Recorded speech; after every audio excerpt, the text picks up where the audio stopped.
You're listening to the Options Insider Radio Network, the home of the Options Podcast. For more quality options programs, visit theoptionsinsider.com or search for Options Insider Radio Network in your podcast provider of choice. Listeners can also access all of our programming through our mobile app available in the iTunes and Google Play stores. Select programs are also available via live stream at mixlr.com/options-insider. That's mixlr.com/options-insider. Don't forget to follow along with your favorite programs and submit your own questions for the hosts at twitter.com/options, stocktwits.com/options, facebook.com/theoptionsinsider, or via questions at theoptionsinsider.com. The Options Insider Radio Network is sponsored by Fidelity Investments. At Fidelity, you'll always get a great value for your options trades. And with powerful investing tools that provide clear next steps, plus independent research and a wide range of investment types, we can help you make better trading decisions. Learn more about options trading with Fidelity at fidelity.com/options. Options trading entails significant risk and is not appropriate for all investors. Certain complex option strategies carry additional risk. Before trading options, contact Fidelity Investments by calling 800-544-5115 to receive a copy of the characteristics and risks of standardized options. Fidelity Brokerage Services, LLC, member NYSE SIPC. Good morning, traders. This is your Options News Rundown for Friday, November 30th. First up, Minneapolis Fed Reserve President Neel Kashkari told CNBC this morning that central bankers should not be raising rates while job creation continues to be strong and inflation remains tame. With neither pillar of the Fed's dual mandate from Congress to promote maximum employment and keep inflation from getting too high, throwing off warning signs, the Fed should pause on rate increases at this point, Kashkari said. He added that hiking too forcefully before necessary could cause recession in the U.S. economy. He believes rates are close to neutral. Furthering his case for holding rates steady, Kashkari said there's still slack in the labor market. Unless wages really go up or inflation spikes, a wait-and-see posture at the Fed makes sense. Next, Bloomberg's reporting that U.S. equity futures dropped with European stocks as investors count down to the meeting between American and Chinese presidents that could decide the course of the trade war. Benchmark Treasury yields fell and the dollar gained. Futures for all three major indexes were in the red this morning, though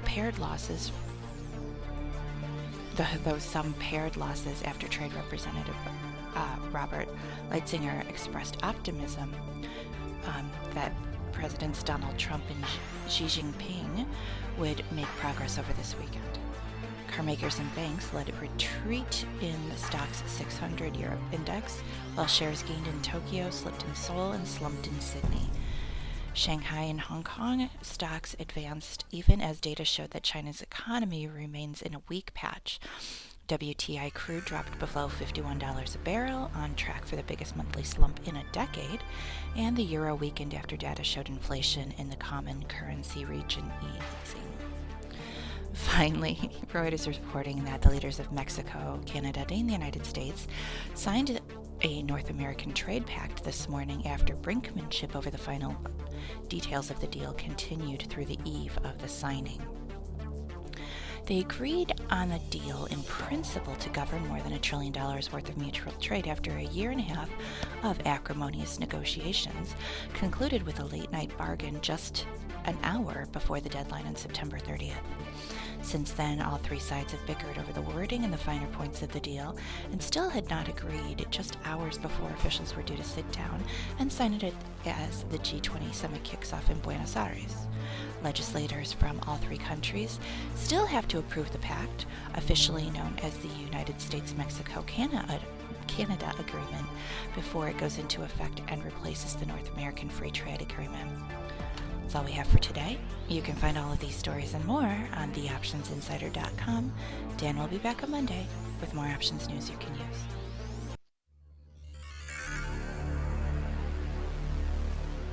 Thank you for listening to the Options News Rundown. To learn more about these stories or any other developments from the world of options, visit www.theoptionsinsider.com, the premier source for free options information. The Options News Rundown is brought to you by Market Taker Mentoring, the leader in option trader education. Get trader education, daily trade ideas, and more with a free 1-week trial of Market Taker Mentoring's live Advantage group coaching class by visiting markettaker.com/insider.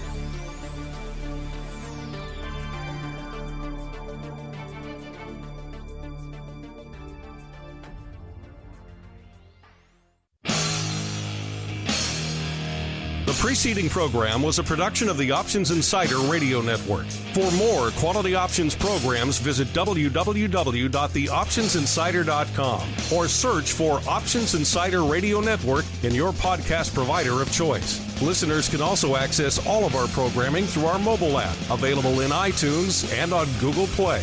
Don't forget to follow along with your favorite programs and submit your own questions for the hosts at twitter.com/options, facebook.com/theoptionsinsider, or via questions@theoptionsinsider.com.